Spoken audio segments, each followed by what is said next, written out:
3 વર્ષ પહેલા illegally America ગયેલા અને સાઉથ કેરોલાઇનાની એન્ડરસન કાઉન્ટીમાં આવેલા આવા ટાઉનમાં એક ગુજરાતીના સ્ટોરમાં કામ કરતા કલોલના યુવકે $1.80 લાખ કથિત ચોરી કરી છે. આ સ્ટોરના ઓનર રમેશ પટેલે આ અંગે ગુજરાત સાથે વાત કરતા જણાવ્યું હતું કે મિતુલ પટેલ નામનો એક 25 વર્ષીય યુવક 2023માં યુએસ આવ્યા બાદ તેમને ત્યાં જોબ પર લાગ્યો હતો અને 2 મહિના બાદ તેમણે આખો સ્ટોર આ જ એમ્પ્લોયને ચલાવવા માટે આપી દીધો હતો.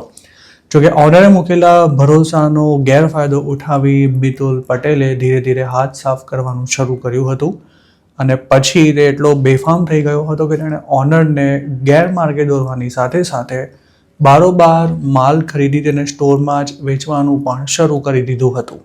આ સમગ્ર કૌભાંડની વિગતો કંઈક એવી છે કે સાઉથ કેરોલાઇનાના આયવામાં એનર્જી માર્કેટ નામનો સ્ટોર ધરાવતા રમેશ પટેલના 8 સ્ટેટમાં બીજા 3 સ્ટોર્સ આવેલા છે.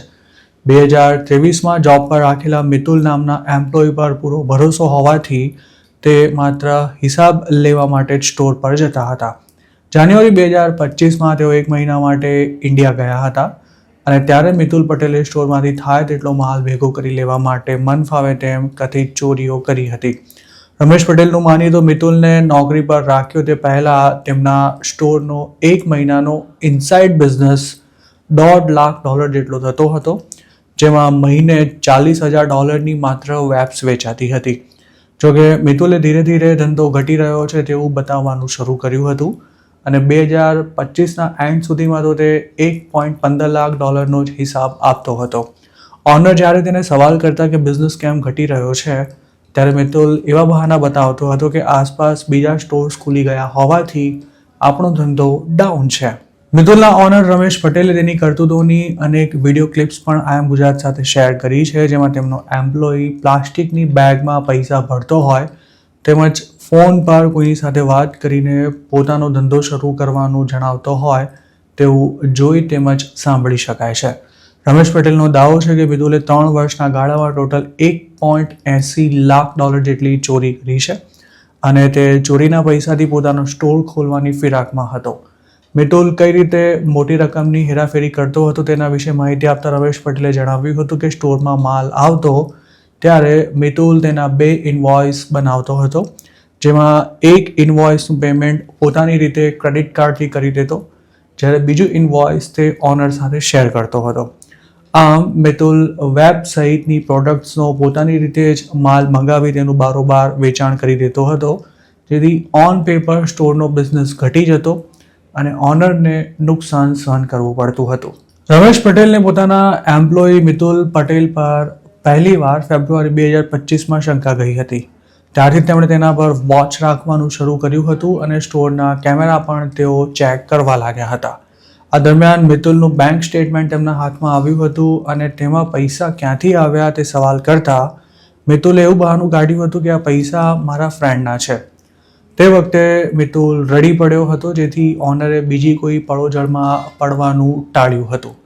જોકે તેની કરતૂતોના પાક્કા પુરાવા મળી ગયા બાદ રમેશ પટેલે તેની પાસેથી ટોટલ $1.80 લાખની રિકવરી કાઢી ત્યારે મિતુલ ફફડી ગયો હતો. ઓનર હવે પોતાને નહીં છોડે તેવી શંકા જતા તેણે એવી વાર્તા કરી હતી કે હું તમારો બધો હિસાબ ચૂકતે કરીને જોબ છોડી દઈશ, કારણ કે મારા સ્વામીએ મને અહીં રહેવાની ના પાડી છે. ચોરી પકડાઈ ત્યારે શરૂઆતમાં તો મિતુલ પોતે $5,000 જ લીધા છે તેવું કહી રહ્યો હતો, પણ છેલ્લે તે $20,000 પર આવ્યો હતો અને ઓનરે પોલીસ કેસ કરવાની ધમકી આપતા તે નોકરી છોડ્યાના 2 દિવસ બાદ ઓક્ટોબર 2025માં રાતે તેમના ઘરે આવીને $20,000 આપી ગાયબ થઈ ગયો હતો.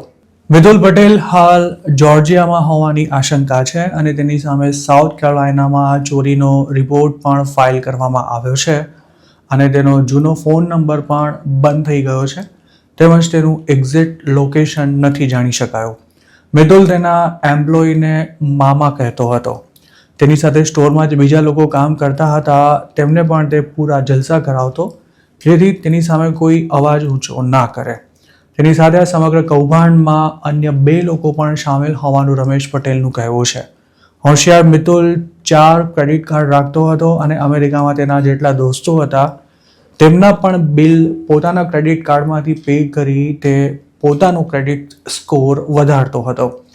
એમ્પ્લોય પર ભરોસો મૂકીને $1.80 લાખ નુકસાન વેઠનારા રમેશ પટેલ કબૂલે છે કે તેના પર આટલો બધો વિશ્વાસ કરવો તેમની મોટી ભૂલ હતી અને પોતાને કેમેરા ચેક કરવાની પણ આદત ન હોવાથી મિતુલને છૂટો દોર મળી ગયો હતો.